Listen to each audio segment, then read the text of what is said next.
www.ciem.gov.mx, en nuestro Facebook Canaco Toluca o en los teléfonos 167-3270. Canaco Servitur, impulsando tu economía.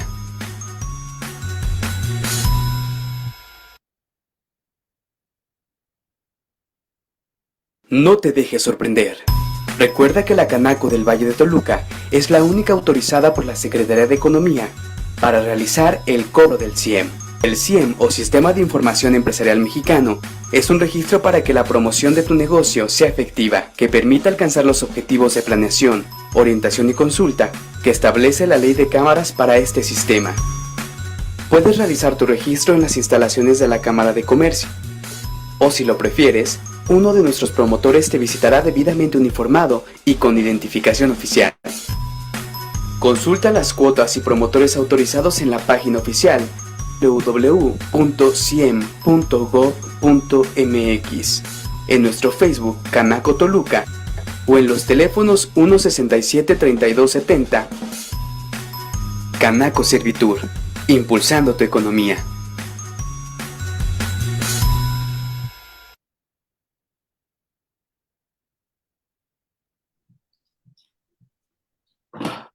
¿Qué tal? Muy buenos días a todos, como siempre. Sean cordialmente bienvenidos al curso Desafíos 2025, Cambios Fiscales y Laborales.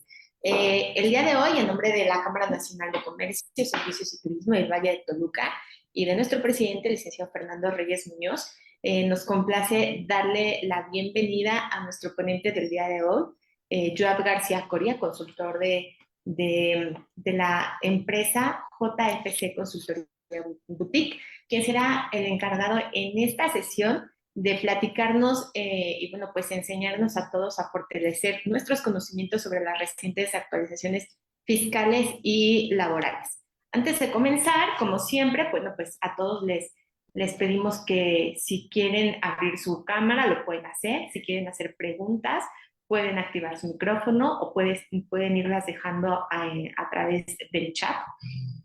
También, pues bueno, pues la idea que vayan dejando sus preguntas es que puedan participar. Ya saben que estos espacios son con la finalidad de que todos ustedes se lleven información importante para sus negocios que les ayuden a crecer y a fortalecer todos sus conocimientos. Pues quien quiera tener alguna libreta a la mano, para que vayan ahí anotando toda la información, lo pueden hacer. Joab, muchísimas gracias como siempre por acompañarnos, a todos los que ya se están conectando también a través de Facebook. No duden en también hacer sus preguntas a través de la parte de comentarios en Facebook. Y bueno, pues este espacio de aprendizaje y conocimiento será muy interesante para todos. Estamos seguros de que será muy enriquecedora para todos. Joab, como siempre, gracias por acompañarnos. Cuando gustes podemos dar inicio. Bienvenido. Sí, gracias, Miriam. Buenos días. Gracias a todos por conectarse. Me da gusto ver varios nombres que ya cada vez identifico mejor. Como siempre, agradecido de que estén aquí con nosotros. Qué emoción empezar otra vez el año con capacitación. Qué gusto poder compartirles de nuevo lo que he estudiado, lo que he visto. Hoy, por ejemplo, que vamos a hablar de desafíos, vamos a hablar de perspectivas. Va a ser un tema más de opinión esta vez, un tema de reflexión, no quisiera llamarlo consejo, sí, pero sí comentarles que hay muchas cosas que todavía están ahí, inclusive por ahí una parte le nombré cosas en el tintero. Bueno, pues voy a ponerles mi presentación y por favor, ya saben, no se preocupen, abran su micrófono, este, hagan las preguntas que consideren necesarias por el chat. Saben que conmigo no hay ningún inconveniente en nada de eso. Si alguien tiene una opinión distinta, con mucho gusto lo debatimos. También es algo que no me cierro y bueno, pues bienvenidos todos y vamos a platicar. Ha habido muchos movimientos no solo en México, en el mundo. Hay diferentes situaciones que tenemos que manejar.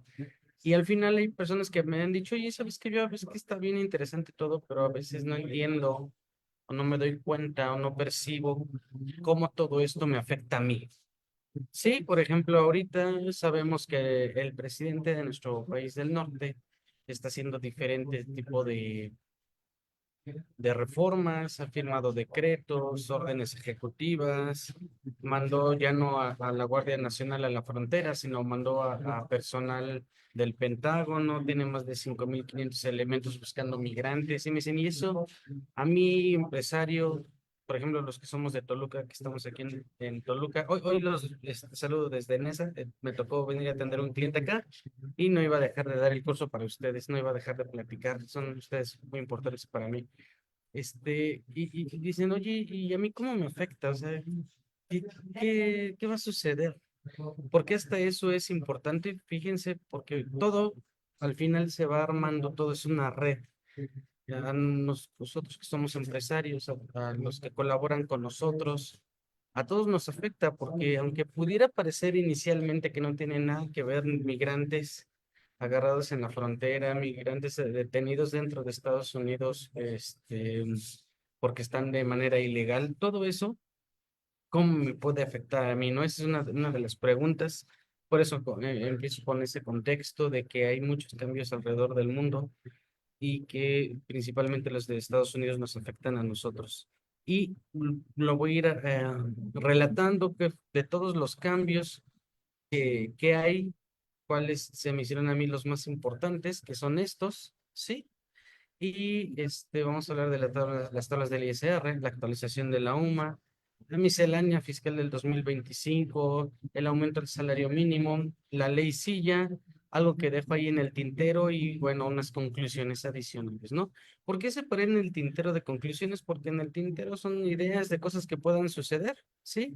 Y conclusiones es de todo lo que vamos a estar platicando ahorita, ¿no? Cómo lo vamos a poder cerrar, todo lo que está arriba del tintero. ¿Sale? Este, bueno, ay, ya me empecé con mi introducción, así es que me voy a hablar, a pasar a las tablas del ISR para continuar, ¿no? Bueno, fíjense que hay una cosa bien interesante.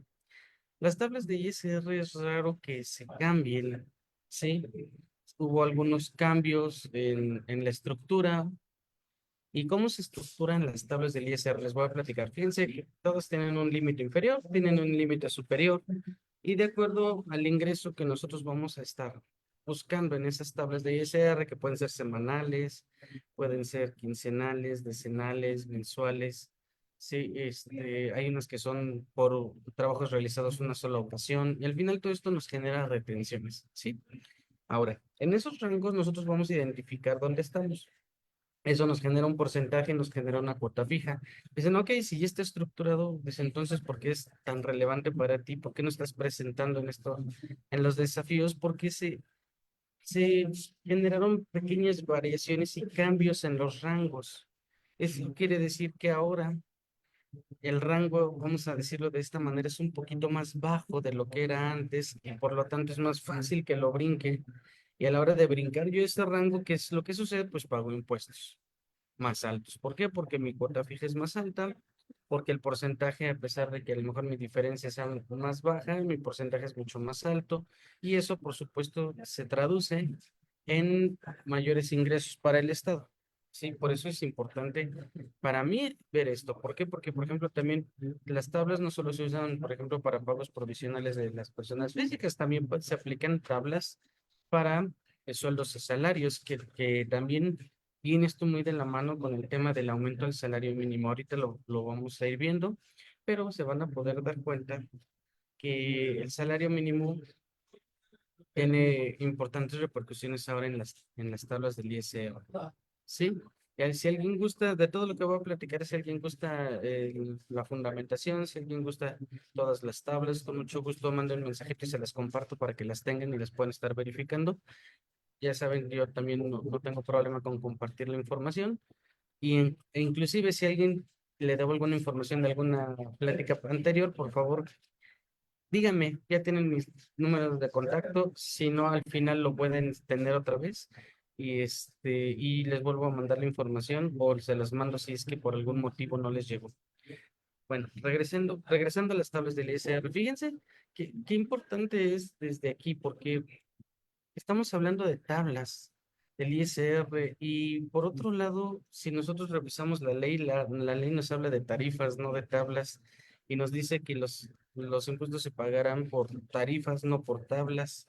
Y entonces esto se empieza a convertir en algo más interesante, porque hasta dónde voy a tener yo oportunidad de defenderme o no si aplico una tabla y la ley me pide la tarifa y cómo lo voy a declarar y cómo me voy a defender. Es un mundo bastante interesante, pero lo que sí es de que si no entramos en ese tipo de detalles y simplemente vemos un ingreso y le aplicamos las tablas del ISR, nos vamos a dar cuenta que comparado con años anteriores, el pago nos va a salir proporcionalmente, va a estar más alto, ¿sí? Yo no voy a decir en términos reales, eso no aplica con nosotros, pero sí les puedo decir que vamos a empezar a pagar más impuestos, ¿sí?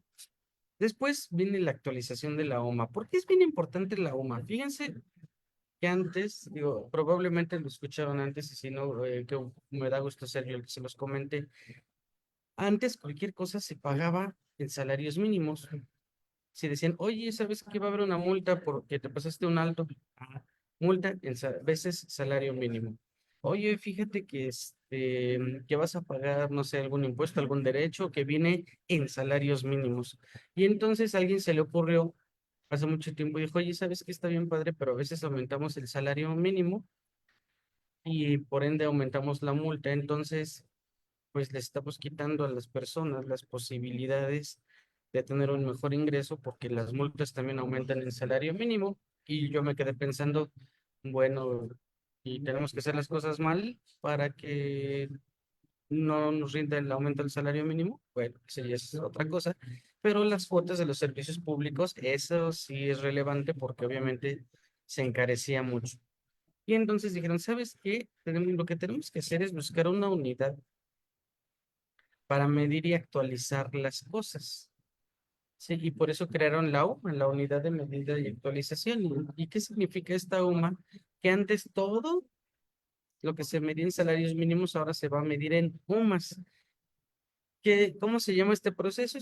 Proceso se llamó desindexación del salario mínimo. Y entonces, si antes una multa eran, no sé, 100 salarios mínimos, pues ahora son 100 UMAS. ¿Dónde radica la importancia de hacer este cambio? En el valor de la UMA. Si ustedes se dan cuenta, el salario mínimo para este año es de 278 pesos, algo por el estilo, y la UMA es mucho menor, son 113 pesos. Entonces, ¿qué quiere decir?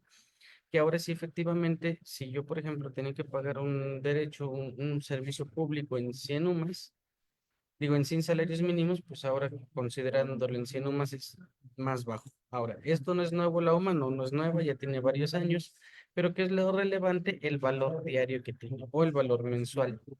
Si nosotros nos damos cuenta, ahorita son casi 8.300 y fracción de pesos el salario mínimo para aquí, para la zona centro, no para zona fronteriza, y comparado con el valor mensual de la goma, pues sí podemos ver una diferencia, ¿no? Imagínense si siguiéramos pagando el mismo valor, las cuotas de los servicios públicos o las multas y las sanciones, pues si fuera una UMA, pues sería lo mismo, digo, fuera un salario mínimo, pues lo que cobrara, pues lo tendría que pagar.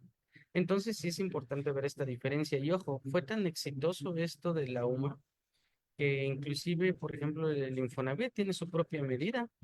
También tiene su unidad de medida y actualización específica del Infonavit, que también nos sirve para hacer algunos cálculos ahí dentro y que también ya no nos sale tan caro a nosotros contribuyentes estarle contribuyendo al Infonavit cuando se atraviesan temas que lleven UMS. ¿Sale? Bueno, entonces, fíjense, ya tocamos dos puntos importantes. La primera son las sumas, que por ahí también hay algunos detalles que tenemos que atender porque ya en cuestiones muy específicas, e inclusive hablando de impuestos, hay limitantes que todavía se sigue discutiendo inclusive en tribunales, si son salarios mínimos o si son UMAS, porque pues al final no es un servicio público y tampoco es una multa o sanción, así es que por ejemplo, rápidamente les puedo hablar de un límite, ¿no? el límite para las despensas, salarios mínimos o UMAS, hay quien asegura que son UMAS, hay quien asegura que siguen siendo salarios mínimos por toda esta diferencia de conceptos técnicos que existen, ¿no? En la normatividad. Entonces, sí es importante que le demos seguimiento y hay que ver con cada quien su asesor cuál es la interpretación o la posición que le va a dar a esto, ¿no?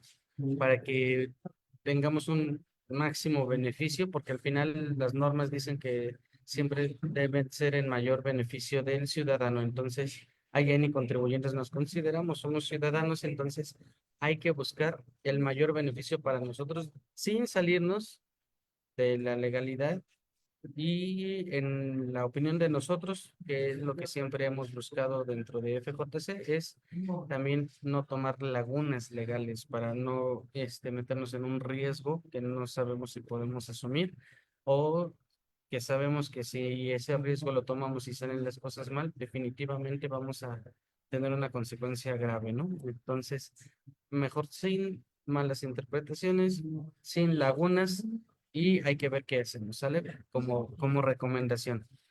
Ahora, ¿qué creen? Ya salió la miscelánea fiscal, no me lo van a creer, pero de la semana pasada, si no mal recuerdo, ya salió inclusive la modificación de la miscelánea fiscal. Me van a decir, a los que no identifican bien el nombre, van a decir, ¿de qué se trata la miscelánea fiscal? Yo, pues fíjense que la miscelánea fiscal no es otra cosa más que las reglas que vamos a seguir durante todo este año en materia de impuestos, ¿sí? En materia de contribuciones, no solo de impuestos, en materia de contribuciones. ¿Por qué? Porque en esta miscelánea fiscal se habla de todas las contribuciones. No solamente tenemos impuestos, también tenemos pago de derechos, por ejemplo. Sí, también tenemos aranceles. Sí, también tenemos, por ejemplo, un ejemplo de derechos es el derecho de alumbrado público, que lo pueden ver en su recibo de CFE. Entonces, cuando salen las misceláneas es interesante porque nos van dando como que las reglas que vamos a seguir. Y este año, dentro de lo más importante que salió, son reglas más claras sobre facturación electrónica, que la próxima sesión yo creo que vamos a hablar de las reglas de la facturación electrónica, déjenlo apuntado. Y vamos yo lo voy a cambiar, no va a ser sobre facturación electrónica, va a ser sobre emisión de CFDIs. ¿Por qué? Porque las reglas sobre emisión de CFDIs incluyen lo que mal llamamos facturación, lo que llamamos nóminas, lo que llamamos recibos de arrendamiento y todos los demás nombres que tenemos, ¿no? Pero los CFDIs en esa estructura que tiene el Código Fiscal de la Federación para reglamentarlos, para decirnos qué requisitos se deben de cumplir, pues en teoría a partir de este año es más claro, ya se los platicaré en la próxima sesión, también con mis opiniones, con lo que dice la ley, hay cosas que considero que son buenas, ¿no? Pero bueno, y también nos van a dar ideas, por ejemplo, están dando facilidades en esta nueva miscelánea, por ejemplo, para los reciclos. Todos estos cambios, ¿por qué los hace el gobierno? Porque pretende que haya un mejor cumplimiento, que todos seamos más cumplidos. Y, por ejemplo, la facturación electrónica, lo que hace es que nos va fiscalizando desde el momento en que estamos emitiendo nosotros un comprobante. Por eso, no sé si se han dado cuenta, pero en todas las declaraciones ya está ahí con muchas cosas que vienen precargadas. ¿Y de dónde salieron? Pues precisamente toda esta emisión de comprobantes. Por eso es importante que sí, las reglas sean más claras, sí, y que busquemos nosotros cómo cumplir de una mejor manera, sí. A veces no es tan económico como quisiéramos, a veces sí, pero mientras no nos salgamos de lo que debe de ser para no tener problemas, está bien. Hay que buscar, y yo también les vamos a platicar de esta miscelánea, no solamente de las reglas de la emisión de CFDIs, sino también vamos a hablar del cumplimiento. Dejen la puntada para el siguiente mes, con mucho gusto. Yo voy a estar ahí resolviendo también sus dudas. ¿Sale? Bueno, hasta aquí, no sé si alguien tenga un comentario, tenga una pregunta. Si alguien quiere, no sé, quejarse, si alguien quiere hacer una sugerencia, ya saben, por favor, abran su micrófono o escriban en el chat con mucho gusto. Ya los de redes sociales, eso sí, los vamos a ver hasta el último y con mucho gusto me voy a regresar lo que sea necesario regresar. Bueno, Miren, ya nos regresa un chat. Por el momento todo bien. Perfecto, Víctor. Qué gusto saludarte otra vez. Feliz año, aunque sea un poquito ya tarde. Sigamos. Bueno, aumento del salario mínimo. Fíjense que para mí este es un tema súper, súper controversial. Yo no sé si les había platicado, yo asesoro, por decirlo de alguna manera, todo en lo que es materia fiscal, toda la materia de impuestos, asesoro a sindicatos. Fíjense que estos sindicatos a mí me agradan porque son sumamente cumplidos, facturan, declaran, pagan como deben de ser.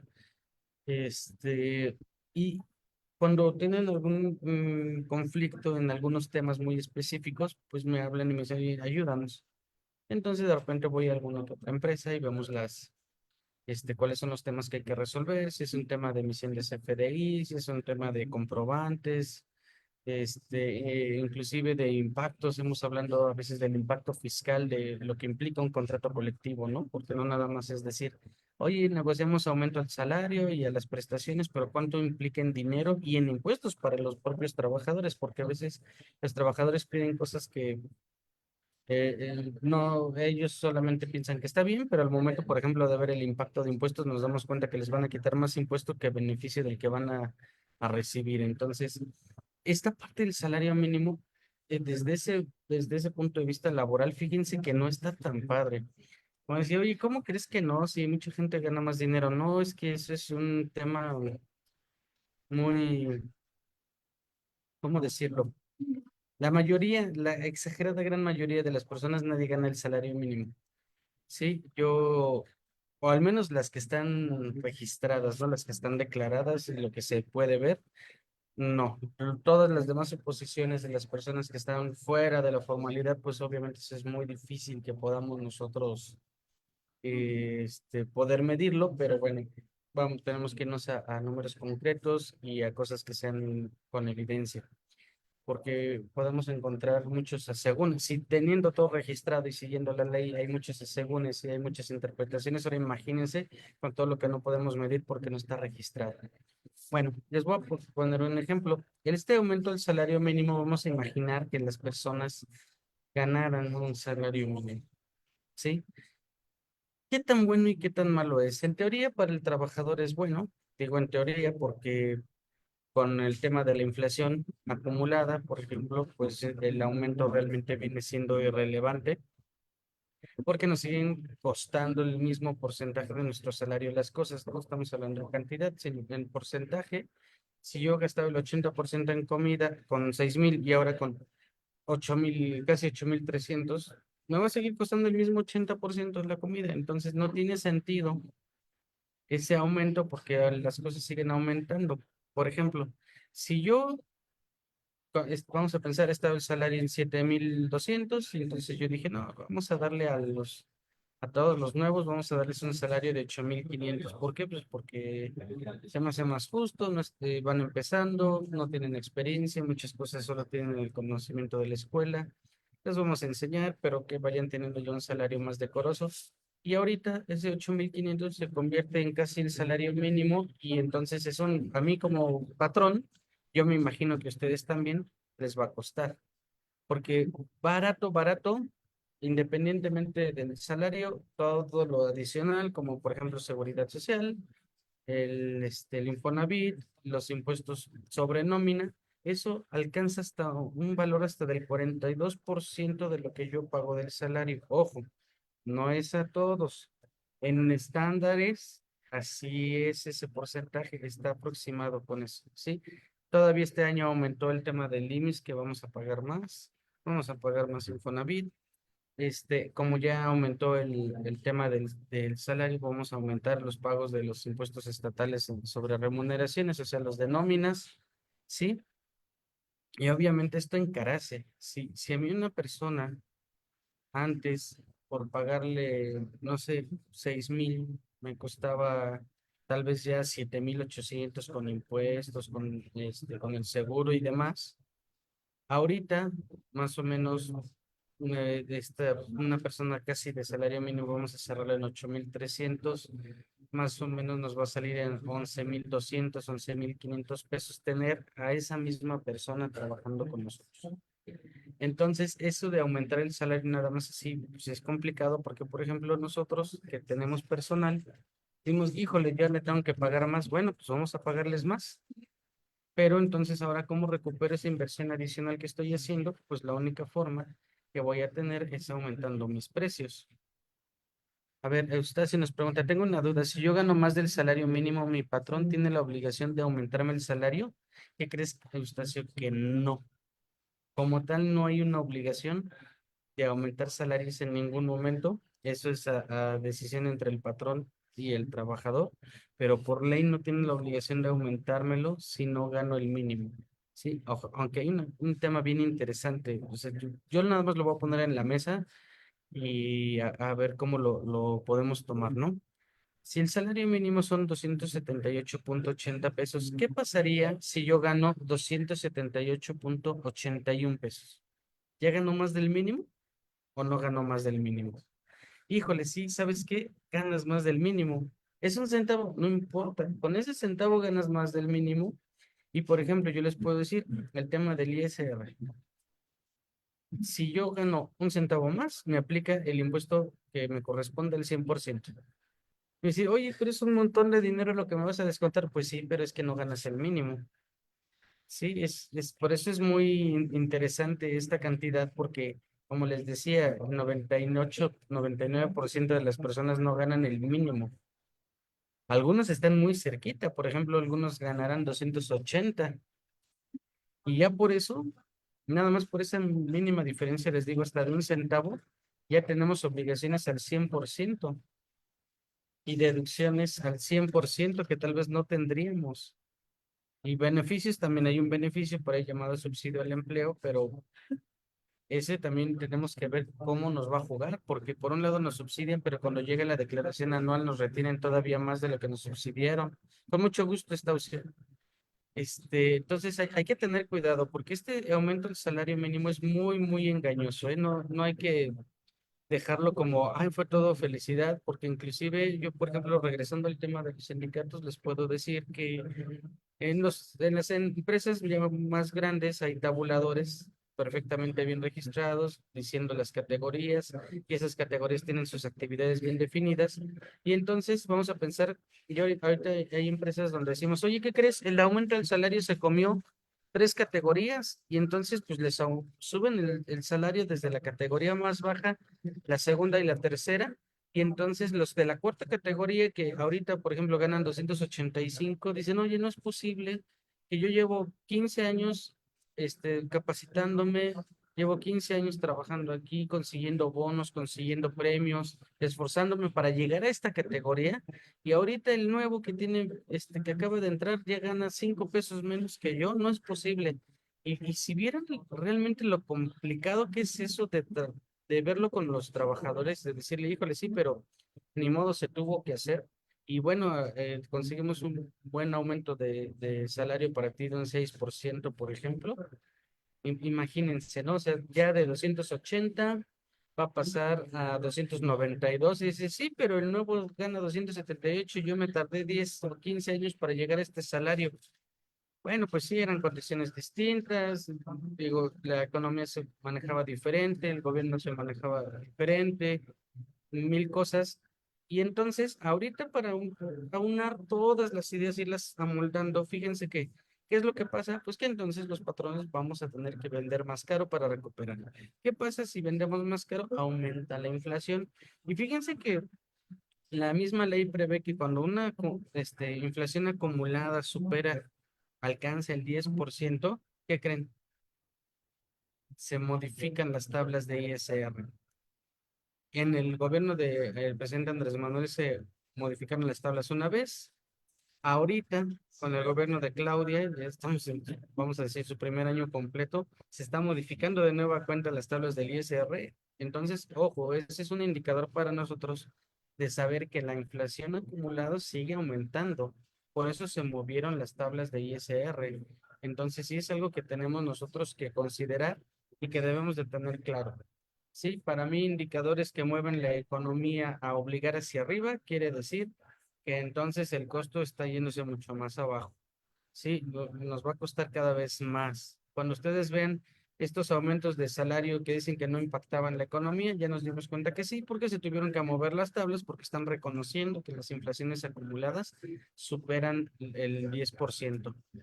Así que hay que tener cuidado ahí y hay que ir viendo qué previsiones tomar, porque recuerden que ahorita está en 8,300 pesos, números cerrados, el salario mínimo. Y ojo que la presidenta Claudia Sheinbaum prometió que íbamos a llegar hasta 14,000 pesos. Entonces, imagínense, 14,000 pesos más un promedio de 40% adicional de cuotas de seguridad social, van a ser cerca de 6,500 pesos adicionales. Vamos a estar pagando 20,000 pesos por un salario mínimo. Ojo, ¿eh? Hay que tener mucho cuidado con eso y váyanlo considerando en sus proyecciones de finanzas, porque terminando este sexenio es en lo que va a estar el salario mínimo. Bueno.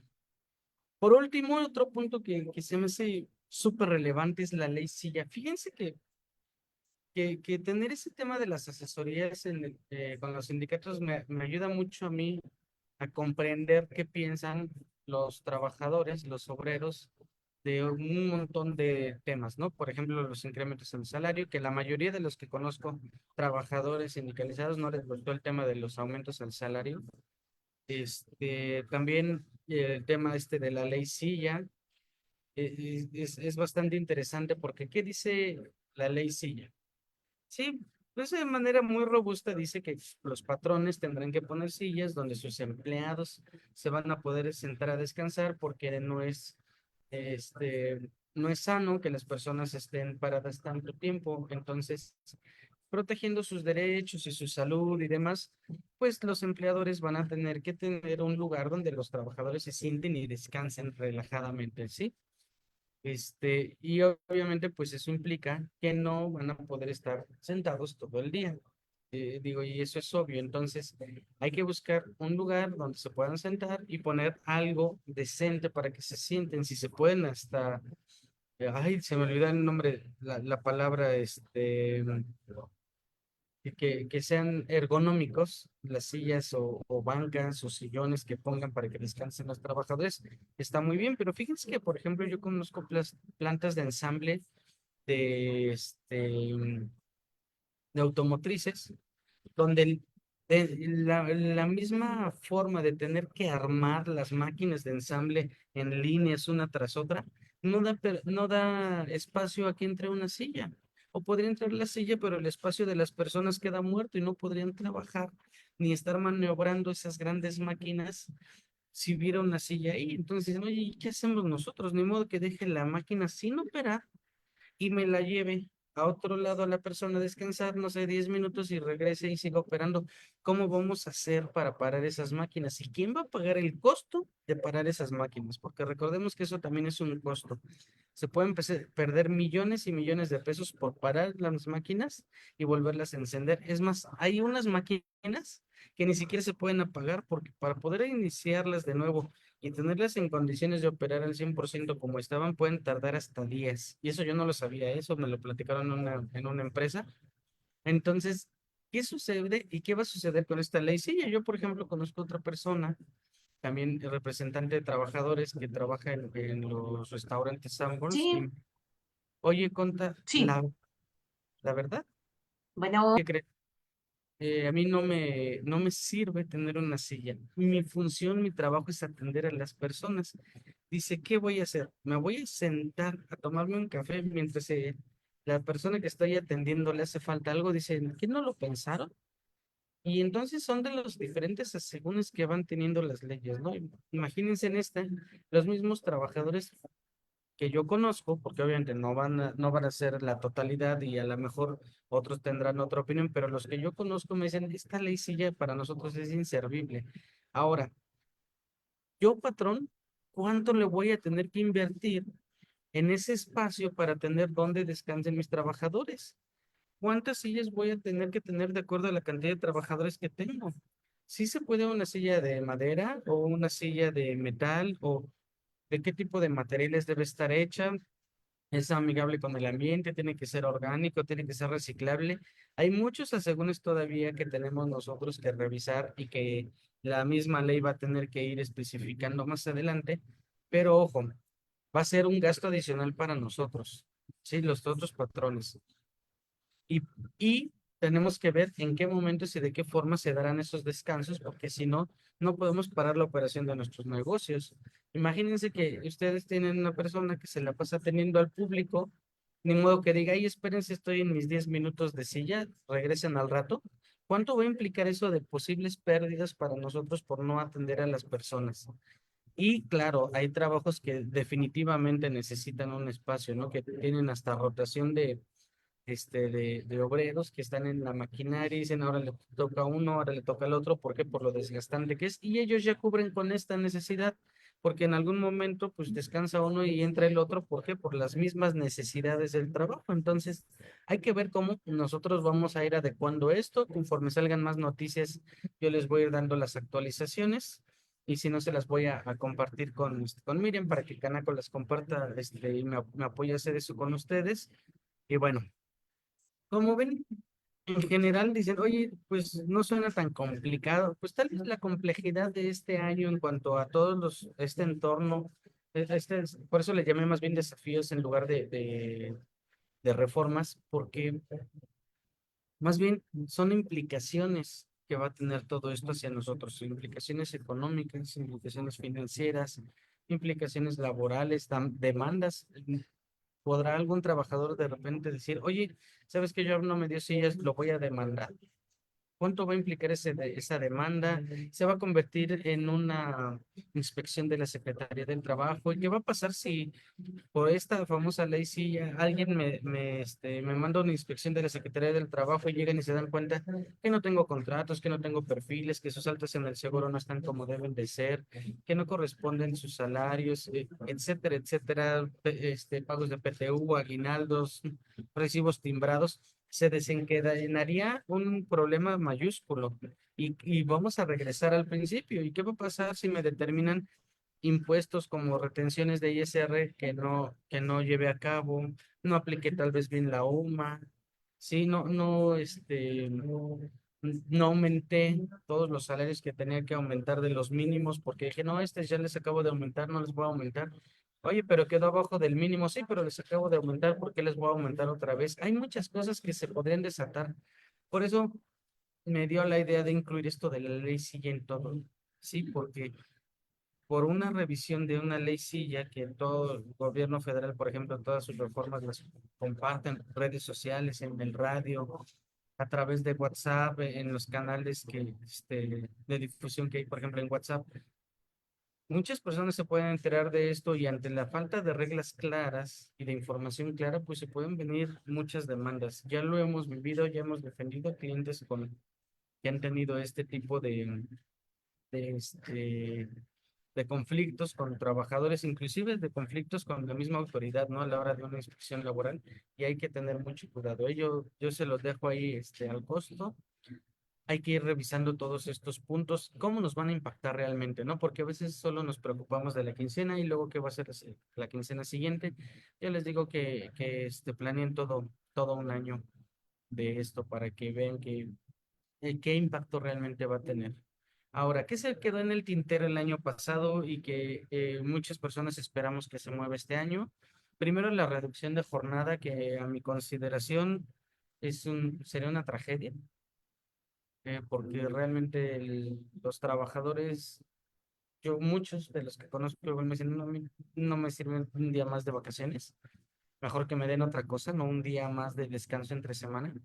A los patrones sería pagar exactamente lo mismo, pero por 5 días de trabajo, no 6. Sí, eso obviamente va a encarecer todo. Y las empresas, por ejemplo, las que mantienen a la mayor parte de los trabajadores, dicen, oye, es que imagínate, ¿qué va a pasar? Yo les digo, son 5 días y 2 de descanso. Por excelencia, el domingo es día de descanso. Tan es así que en la misma ley prevé una prima dominical si te hacen trabajar en domingo, aunque esté dentro de tu jornada normal, ¿eh? Ojo, a lo mejor ahorita descansas el lunes y trabajas de martes a domingo. El domingo paga prima dominical sí o sí. ¿Por qué? Porque está dentro de tus 6 días laborales, de tus 48 horas, de tus 6 días con 8 horas, ¿no? Vamos a decirlo así. ¿Por qué? Porque nos marcan uno de descanso y nos marcan máximo de 8 horas. Sí. Jorge Luna. Y si me explicas un poquito mejor tu comentario, Jorge, para poder aunar más. Y entonces la reducción de jornada, ¿qué es lo que va a implicar un aumento en los costos? Yo les decía, imagínense los negocios que trabajan de lunes a domingo y que requieren para los fines de semana un gran número de trabajadores. Dice, y si en lugar de trabajar el domingo no asiste un día, el descuento es proporcional, claro. El domingo lo tienen que descansar en teoría sí o sí. Si yo pago un día de descanso por 6 días de trabajo, si falta un día, pues entonces ese día proporcionalmente se lo tengo que descontar del ese séptimo día, porque es un día por 6 de trabajo, ¿sale? Entonces, ¿qué es lo que va a pasar? Que si no, si faltan un día, faltan 2 días, vamos a hacerlo más fácil. Si faltan 2 días, es el 33% del tiempo de la semana. Entonces, ¿cuánto le voy a descontar del domingo? El 33%. Sí, espero haberlo explicado bien. Si no, George, coméntame y con mucho gusto vuelvo a tomar el tema. Pero sí, proporcionalmente se les descuenta un día. Ahora imagínense, son 2 días por 5. Si faltan un día y es el 80%, entonces les vamos a pagar el 80% de 2 días. El golpe en la economía del trabajador en eso va a ser muy alto. Va a ser muy alto. Además, para nosotros patrones va a ser también muy alto porque el tema del pago, porque ahora les vamos a pagar este, por 40 horas, no por 48. Y aparte, estamos en el riesgo se me olvidó ponerlo aquí en la lámina, pero recuerden que hubo una modificación a las horas extras. Entonces, si trabajaran, si ellos trabajan 10 horas, me podrían demandar a mí para llevarme a la cárcel por haber trabajado 10 horas extras. Y fíjense que algo es bien chistoso, pero yo en la industria me he dado cuenta que la mayoría de las veces el trabajador es el quien pide las horas extras, no el patrón. Entonces, ya ahorita tenemos nosotros en algunas empresas de esas que les comento que es Tesoro, tenemos un conflicto porque nos dicen, no es justo porque había trabajadores que sean 20 horas extras a la semana y ahora se las limitan a 9 y están muy molestos porque dicen que cómo es posible que les quiten el ingreso de esa manera tan brutal. Y es un conflicto, ¿no? La empresa dice, a mí me sale más barato pagar esas 20 horas extras que contratar a un nuevo trabajador si me reduce la jornada. Voy a necesitar horas extras y voy a necesitar de otro trabajador. Entonces el costo va a ser muy alto. ¿Y qué va a pasar con la inflación? Pues lo vamos a seguir subiendo. Lo mismo va a pasar con los días de aumento en días de aguinaldo. Ojo, la mayoría de las empresas que tienen trabajadores sindicalizados tienen muchos más días de aguinaldo que los que marca la ley. Yo conozco empresas que tienen 90 días de aguinaldo, por decir algo. Sí, no es la mayoría, no, claro que no, pero existen. Pero en la mayoría de las empresas pequeñas, o todas las que somos empresas pequeñas, solo les damos 15 días. Imagínense el golpe para nosotros pequeños empresarios de aumentar a 30 días de aguinaldo.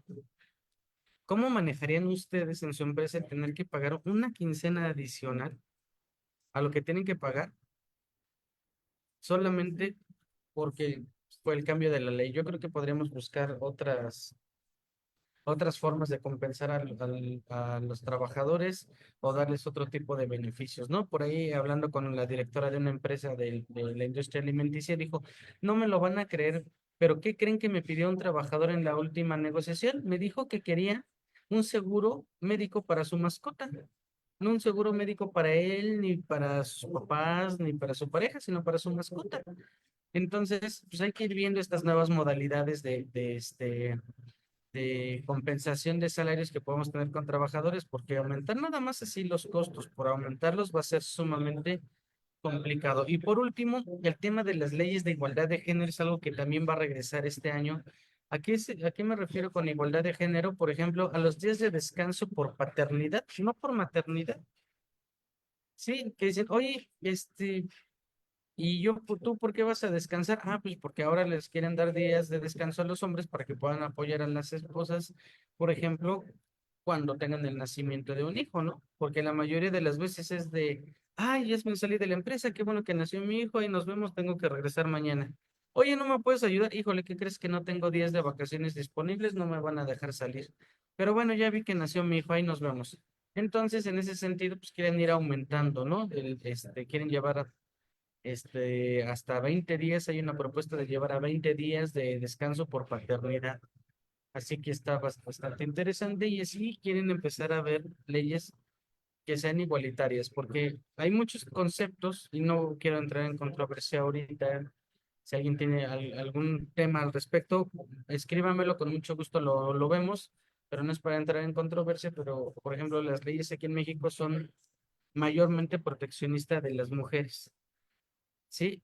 Y entonces lo que quieren hacer es igualar a los hombres a tener esos mismos beneficios que no tienen los hombres, pero que sí tienen las mujeres, ¿sale? Entonces, este tema va a ser muy sonado este año. Se supone que en la agenda de las cámaras hay muchas leyes al respecto. Yo ahorita solo identifico el tema de los 20 días por paternidad. Entonces, yo quisiera comentarles que bueno, va a ser un conflicto, ¿no? Eso se queda aquí en el tintero, va a estar todo este tema pendiente y bueno, ya veremos qué sucede. Conclusiones para este año. Hay que adaptarnos. Digo, al final pueden gustarnos cosas, pueden no gustarnos muchas cosas y nosotros solo vamos a tener que adaptarnos. Recordemos que en la evolución de las especies, en la evolución de los negocios, de las culturas, de las ideologías, todo lo que nos ha ido adaptando va muriendo. Entonces, si no queremos que nuestro negocio muera, hay que adaptarnos. Segundo, hay que poner manos a la acción. ¿A qué me refiero con esto? A que si ya sabemos que puede haber algún conflicto, si ya sabemos que hay una parte donde tal vez no, nuestra empresa no está tan fuerte, le falta estructura, le falta control, seguimiento, o hacer una reestructura totalmente, hay que empezar a hacerlo, porque este año va a ser total fiscalización, traemos un déficit fiscal muy, muy fuerte, entonces van a tener que recuperarlo a través de ¿qué? A través de la fiscalización. Entonces nosotros no tenemos que meternos en ese conflicto por el momento, hay que tener manos a la acción y mejorar todo esto. Y por último, hay que tener objetivos claros y tener evidencia para poder dar nosotros ese sentido de materialidad de las cosas. Sí, tenemos que ser muy claros en ese sentido. Tenemos que tener bien definido qué es lo que vamos a hacer porque es lo que más nos va a ayudar. Cuando llegue la autoridad y le demostremos un plan muy claro y que tenga toda la evidencia de que estamos cumpliendo con ese plan, pues va a ser muy bueno. ¿Por qué? Porque nosotros vamos a tener todo lo que necesitamos para que la autoridad nos diga, ok, sí, a lo mejor no me gusta, pero cumpliste. ¿Sale? Así es que bueno, pues de mi parte es todo. Como ven, ha sido un tema de muchas opiniones el día de hoy. A mí todo se me hizo muy interesante. Espero que para ustedes haya sido también muy interesante.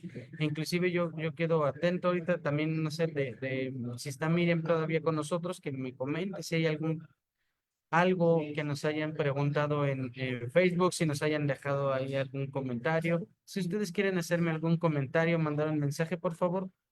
Vamos a darle un minutito para checar eso. Gracias, Joab. Déjame reviso si hay alguna pregunta.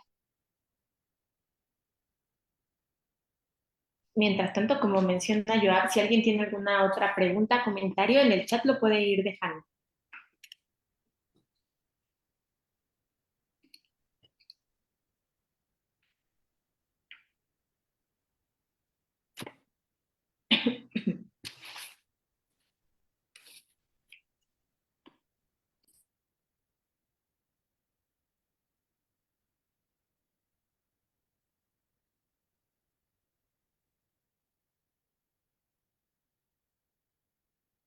Bueno, pues me parece que no, Miriam.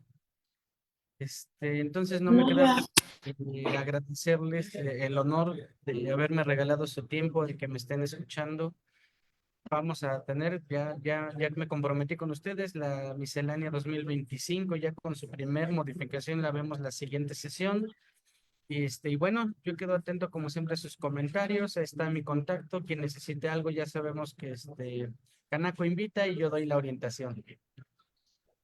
Muchas gracias, Joab. Como siempre, muchas gracias a todos los que participaron en esta plática. Gracias por acompañarnos en este curso de Desafíos 2025, Cambios Fiscales y Laborales.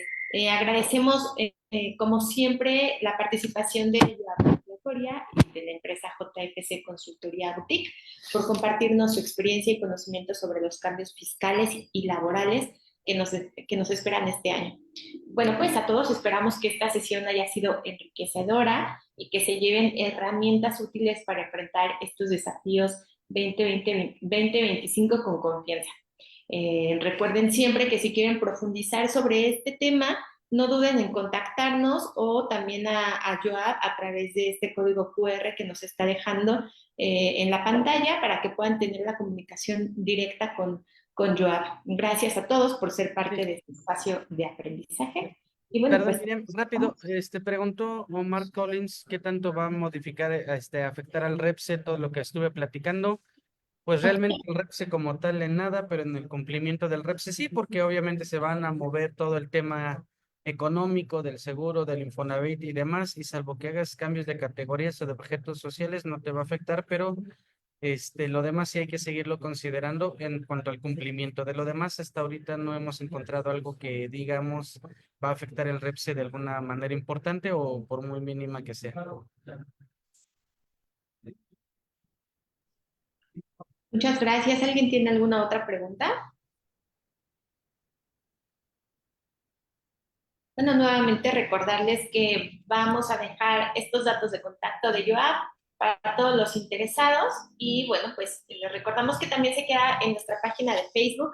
Ahí la pueden volver a ver y compartir. Estén atentos porque hay más capacitaciones durante este mes y bueno, durante todo el año. Ya saben que es parte de los beneficios de afiliación que tienen todos ustedes al ser miembros de la Cámara, así que los invitamos a que participen, a que compartan esta información y que también si tienen algunos temas que les gustaría que abordáramos, igual nos los hagan llegar como parte de esta retroalimentación y que, bueno, pues también nos sirva a nosotros para que podamos programar algunos cursos que pues ustedes tengan interés, ¿no? Y aquí con el maestro Joab también, si alguno de ustedes tiene algún tema en específico que quiera que se aborde en la próxima sesión, también nos lo haga saber para que Joab también lo vaya preparando. Muchísimas gracias, Joab, como siempre. Que te vaya muy bien en tu reunión. A todos, gracias por ser parte de este curso y bueno, los esperamos en nuestras próximas actividades. Que tengan todos excelente día. Excelente día, hasta luego. Hasta luego.